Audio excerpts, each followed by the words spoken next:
তুলসী গাছে যারা স্নান করার পরে জল ঢালে এবং তুলসীর মন্ত্র যায় না, তাদের জন্য এই ভিডিওটি হতে চলেছে।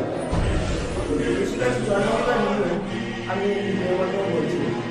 প্রথমে আপনারা সকালে উঠে যেসব গৃহবধূ বা মায়েরা আছেন তারা কী করবেন, সকালবেলা কিন্তু প্রত্যেক মায়েরা স্নান করেন পবিত্র, প্রত্যেক মায়েরা সকালবেলা স্নান করার পর তুলসী গাছে জল ঢালবার আগে এই মন্ত্র 11 বার স্মরণ করবেন।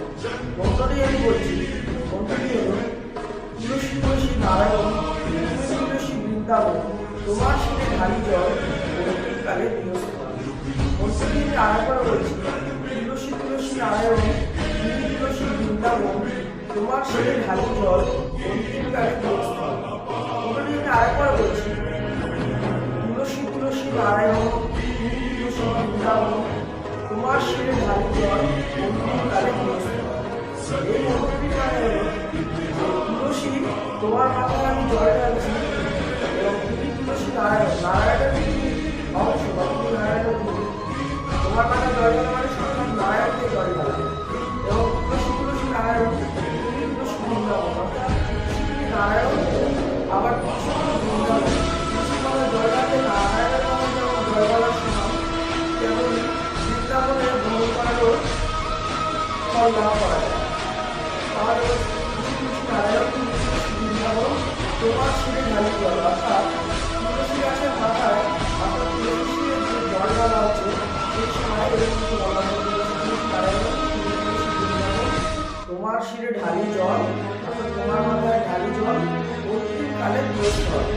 অর্থাৎ যে আমরা যারা মারা যাই সনাতন ধর্মে হিন্দু ধর্মে, ওই সনাতন ধর্মে যারা আমরা মারা যাই আমাদেরকে মারা যাওয়ার পরে তুলসী তলায় আমাদেরকে দেওয়া হয় এবং তুলসী পত্র দেওয়া হয়।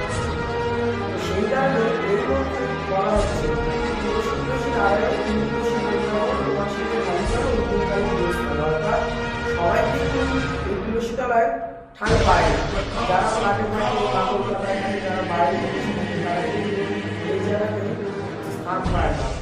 এমন কি বলছে যে তুলসী তলায় যদি জল ঢালা হয় সেই মানুষ মানে যে ব্যক্তি তুলসী তলায় জল ঢালবে তার কিন্তু আবার জন্মও হয় না।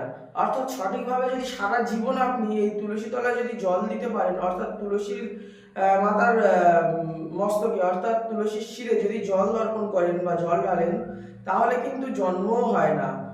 তো এই ভিডিওটি শেষ পর্যন্ত দেখার জন্য অসংখ্য ধন্যবাদ। যদি বুঝতে কোনো অসুবিধা হয় কমেন্ট করবেন। ভিডিওটি দেখার জন্য অসংখ্য ধন্যবাদ।